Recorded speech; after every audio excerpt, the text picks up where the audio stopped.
May isang skill na halos walang nagtuturo. Pero i-argue ko talaga na ito yung nagtatakda kung uusad ka o magpapaikot-ikot ka lang sa buhay. Hindi ito yung grind, hindi ito yung magpiprito ka ng sandamakmak na kangkong, rinse and repeat, hindi siya magic pill sa problema. Ito ay ang kakayahang magtanong ng tama. Kasi alam mo yon, kahit gaano ka kasipag, kahit gaano ka kasigasig, kahit gaano ka ka-hustler, kahit ikaw yung grindmaster, overload sa paghahanap ng mga sagot. Kahit pakinggan mo pa si David Goggins habang natutulog ka. Kung mali naman yung tanong mo, mali rin ang sagot na makukuha mo. Mali rin yung mapupuntahan mo. Linawin natin, bigyan natin ng konkretong halimbawa. Sabihin mo kunwari, gusto kong yumaman. Mukhang valid, no? Common. Mukhang malinaw. Pero sa totoo lang, malabo. Unang-una, hindi pa nga siya tanong. So kung gagawin natin siyang question form, gagawin nating tanong, ganito, paano ba yumaman? Pero yung tunog pa rin, parang isa lang siyang desire. Isa lang siyang vague na desire. Parang nagde-daydream ka lang. Kasi yun yung problema ng karamihan sa atin. Akala natin, gusto lang natin o kailangan lang natin ng mga sagot. Pero ang totoo, sa maraming pagkakataon, ang nangyayari kasi mali yung mga tanong na tinatanong natin. Ngayon, ang tanong, paano mo malalaman kung tama ang tanong mo? Gamit tayo ng simpleng framework. Naalala ko lang nung bata ako, no?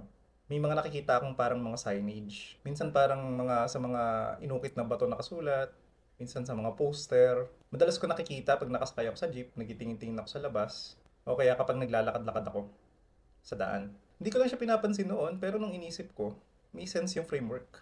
Yun yung four-way test kung nababasa nyo sa daan.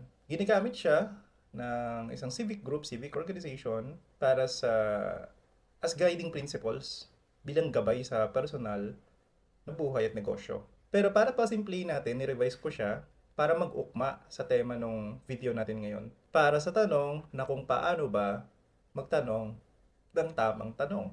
So ang unang tanong, totoo ba ang pinanggagalingan ng tanong? Tanongin natin yung sarili natin. Totoo ba to? O baka feeling ko lang to?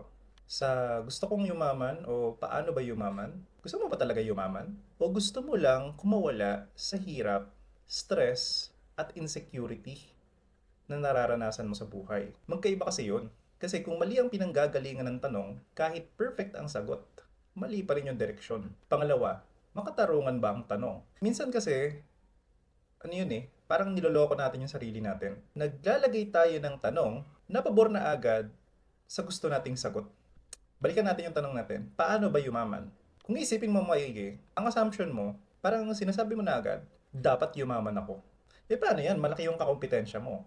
Ang tunay na reach sa economic classification ng Pilipinas, 1% or less lang ng buong populasyon ng mga NOIP. May 100 milyon kang kakompetensya na hindi rin mayaman, na malamang gusto ring yumaman. Kaya na-imagine mo yon. Kung isipin natin, on the collective, makatarungan ba yung tanong? So baka ang mas makatarungang tanong, kung collective ang perspective sa gusto bang yumaman o paano ba yumaman, baka pwedeng paano yung istruktura ng isang bansa na ang mga tao ay may seguridad financially and health-wise bilang mga mamamayan. Kasi sa bawat isa sa atin, individually, matatanong natin, ito ba talaga ang kailangan ko? O may ibang mas tamang direksyon? Kung i-rephrase or i-revise pa natin ng tanong ng onte, parang ganito. Ano ba talaga ang kailangan ko? Yaman ba o sapat na seguridad? Alam mo yun, baka ang gusto mo ka lang kasi talaga ay hindi maging mahirap. At hindi rin necessarily maging mayaman. Magkaiba kasi yun. Bago ko papalalimin yung discussion, pumunta na tayo sa pangatlong parte ng framework. Pangatlong tanong para malaman natin kung paano magtanong ng tama. Nakakalinaw ba ang tanong? Kunwari, yumaman. Yun na naman. Ano ibig sabihin ba talaga ng yumaman o mayaman? Kailan mo ba masasabing mayaman ka? Magkano ba? Pag may 100,000 ka ba sa bangko, mayaman ka na? 500,000? O kahit 10,000 lang, basta nabibili mo yung kailangan mo, wala kang utang, pag may sakit, meron kang budget na nakalaan para sa mga emergencies. At ano ba? Ano ba yung definition talaga ng mayaman? Ano yung lifestyle? Kapag every week ba nakakabili ka ng Starbucks, mayaman ka na? O kaya kapag kada quincenas, kaya mo mag-shopping ng Bugatti Chiron? Ano ba yun? Meron din ba time frame? Kapag nagtrabaho ka ba ng hanggang 60 years old, mayaman ka na? Hindi kasi malinaw yung definition sa atin. Ano ba meaning ng mayaman in the first place? Kasi may mga simpleng tao din na ang definition ng pagiging mayaman ay basta mabilan nila yung, kunwari sa mga magulang, mabilan nila yung mga anak nila ng cake tuwing may birthday. Para sa kanila, mayaman na yun. Iba pang definition ulit yun. Kaya bago pa sumapit sa tanong, sa salita pa lang, iba't iba na tayo ng definisyon. Ito yung mahirap din. Kung hindi natin kayang i-define, kung hindi natin kayang pakahulugan mga salita sa isang tanong, hindi nagiging actionable. Hindi mo kayang gawan ng kilos yung isang tanong na hindi well-defined, na hindi malinaw. Kaya yun yung pangatlong tanong talaga. Nakakalinaw ba ang tanong? Pang-apat, ang sagot sa framework. Sagot tuloy. Tanong pala sa framework. May silbi ba ang tanong? Meron bang direksyon ng purpose o halaga? Balikan natin yung tanong. Paano ba yumaman? May mga magsasabi sa'yo, ang sagot dyan, dapat magnegosyo ka. Dapat mag-invest ka. So, sa unang banda, okay, may silbi ba yung mga nakuha kong sagot? Bukod sa technically, pag sinabihan ka magnegosyo ka o kaya ay mag-invest ka, technically, hindi pa yun yung sagot. Kasi mapapatanong ka ulit, paano ka ba magne-negosyo at paano ka ba mag-invest? For the sake of the current video and discussion, i-assume natin na nagawa mo yung mga sagot. So, ang tanong, paano ba yumaman? Nagawa mong maging successful sa negosyo, nagawa mong maging successful investor. Kagaya nung tinuturo ng maraming financial gurus. Talagang naging mayaman ka na-reach mo siya. Ngayon, ako, ang tanong ko pa na susunod, kung hindi malinaw yung tanong mo kumpara dito sa pang-apat na tanong, which is, may silbi ba ang sagot? Kahit pa ma-achieve mo yung pagiging mayaman, kahit pa maging successful ka, kung hindi malinaw bakit mo yun ginagawa, saan pa tutungo? Ano yung direksyon? May times pa na baka mas maging delikado o mas mahirap. Pwede ka pa rin maligaw. Baka mauwi sa mababaw na bagay yung yaman na makukuha mo. Kasi bukod sa tanong mo, kailangan may malinaw na direksyon, may malinaw na purpose. So, kapag nasagot mo yung tanong ng paano ba yumaman, kaakibat nun yung ano ba yung direksyon pag nasagot ko to. Kunwari, no? May net income ka na 30k. So, may mga certain na pleasures ka sa ganong halaga ng lifestyle. Yumaman ka. Naging from 30k ang sahod mo monthly, naging let's say lang 200k monthly. Actually, di pa nga mayaman yun. Pero let's say lang, just for the sake of the video. Pero nag-amplify din yung luho mo proportionally or baka mas malaki pa. Tamang direction ba yun? Kasi baka mamaya, pag nasagot mo yung tanong, madagdagan ka lang ng goal na hindi mo rin naiintindihan. Kasi ito yung malabo. Hindi naman end yung yaman. Yung pera, intermediary siya ng mga function at purpose na gusto natin mula sa kanya o yung mga bagay na pwede sa'yo ibigay ng pera. Hindi yung yaman itself. Let's say for example, ang goal mo, happiness. Kung usapan ay pera, limited yung effect ng happiness. Ay, baliktad. Limited yung effect ng pera sa happiness. Beyond a certain point, beyond a certain amount, kahit, kunwari, hindi ko matandaan yung specific na amount, pero parang a few millions. Beyond that amount of money, hindi naaangat pa yung happiness mo. Hindi ka na mas sumasaya kahit na 50 billion pa yung kunin mo. Kaya yung mga nagnanakaw ng billion-billion, alam niyo yun, empty happiness yun. At bukod doon, dapat pakulong sila. Beyond a certain point ng pera, hindi ka na sumasaya. Nadadagdagan lang yung pera. And kung hindi na nadadagdagan yung saya mo, hindi na nadadagdagan yung happiness mo, tapos patuloy yung accumulation mo ng pera, saan patungo yun? Delikado rin yun. Kasi may ilan pang nakakaisip talaga na hindi siya masaya. So, baka kulang pa yung na-accumulate na pera. Dagdagan pa natin ulit. Hindi siya masaya pa rin. Dagdagan pa ulit, dagdagan pa ulit. Yan yung korupsyon. Malawakang korupsyon. Malawakang korupsyon sa gobyerno, malawakang korupsyon pati sa mga pribadong industriya. At dito pumapasok ang pinaka-importante. Baka hindi naman talaga kung paano yumaman ang dapat na itanong. Kung palalalimin natin, baka mas maganda kung ang tema ng tanong ay, ano ba talaga ang kulang sa buhay ko ngayon? Depende yan. Individual basis yan. Iba-iba yan sa ating lahat.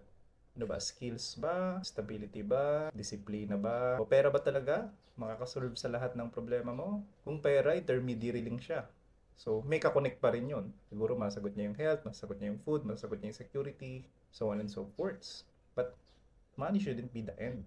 It's like just a means for certain ends. Otherwise, maliligaw tayo. Kasi hindi lahat ng problema kailangan ng yaman. Yung pera, kadalasan intermediary, as I've said earlier.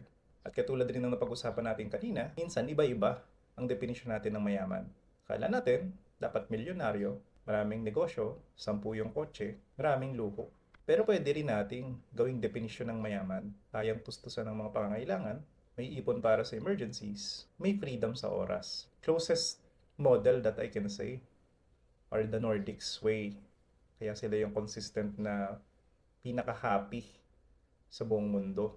Finland, Norway, mataas yung pagkakapantay-pantay in terms sa kita, in terms sa seguridad ng bawat mamamayan. Kasi yung mga yon, seguridad, katiyakan, pwede namang maabot yung mga yon kahit hindi maging sobrang yaman. Kaya kung pakiramdam mo hindi ka umuusad, baka hindi dahil sa kulang ka sa sipag, kulang ka sa grind, baka kasi mali yung tanong na sinasagot mo. Baka mamaya hindi malinaw yung direksyon dahil sa maling tanong. Pwede rin natin itong i-apply, yung framework sa ibang tanong, lalo na sa personal. Kunwari, ang tanong, paano ba magka-girlfriend ng kasing ganda ni Catriona Gray?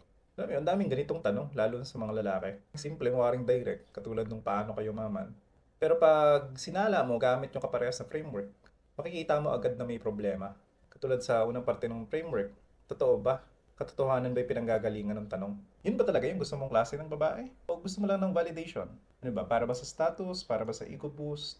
Para ba pag magkikita kayo ng tropa-tropa, sabihin, oh, ang ganda ng girlfriend mo ah. Alam mo yun, minsan hindi naman talaga yung babae. Ang gusto mo, yung pakiramdam na panalo ka sa buhay. Yun yung hinahabol mo. Minsan hindi lahat. Pangalawa, makatarungan ba ang tanong? Paano ako magkakaroon ng girlfriend na kasing ganda ni Catriona Gray? Parang ina-assume na natin agad na deserve mo or dapat yun yung dapat mo makuha. Pero nagtanong ka rin ba, anong klaseng lalaki ang hinahanap ni Catriona Gray? Alam mo yun, baka gusto mo ng high value partner. Pero hindi mo pa natanong kung high value ka ba or kahit at least high potential. Pangatlo, nakakalinaw ba ang tanong? Kunwari, maganda. Ano ba ibig sabihin mo ng maganda? Physical lang ba? Personality ba? Compatibility ba? Ako, ang pinakamahalaga, values. Yun ang maganda kung nag-share kayong dalawa ng values. Kasi kung puro surface lang, malalabuan ka dyan, kinalaunan. At babalik tayo doon. Kahit ano pang gawin mo, kung di malinaw, kahit ano pang diskarte yung pakulong gawin mo, random o hindi mo maintindihan yung outcome. Pang-apat ulit, may silbi ba ang sagot? Pagpalagay natin ulit, sige, seryoso ako dyan. Sabihin, mga first step mo, mag-gym ka, magpayaman ka, pumorma ka ng maayos para pogi. So, yun na ba yun? Alam mo, kahit magawa mo lahat yon, masagot mo lahat yon, kung hindi mo naiintindihan bakit gusto mo ng ganong klaseng relationship, pwede ka pa rin mapunta sa maling tao. Kaya alam niyo yung tanong na paano ba ako magkakaroon ng pang beauty queen na girlfriend o pang beauty queen na asawa? Mababaw. Ang mas malalim, anong klaseng partner ba talaga ang bagay sa buhay na gusto kong buuin? Pwede mo rin itanong, anong klaseng tao ang kailangan kong maging para sa relationship na gusto kong ma-achieve? Kasi parehas lang yan sa gusto kong yumaman. Mukhang malinaw sa ibabaw, pero pag di mo inayos yung tanong mo, paikot-ikot ka lang. Yun ang kalalabasan. Kaya mapapera man yan, mapa-relationship man yan, pareho lang ang problema. Hindi kulang ang sagot. Madalas, mali ang tanong. Kaya tandaan mo, totoo ba ang pinanggagalingan?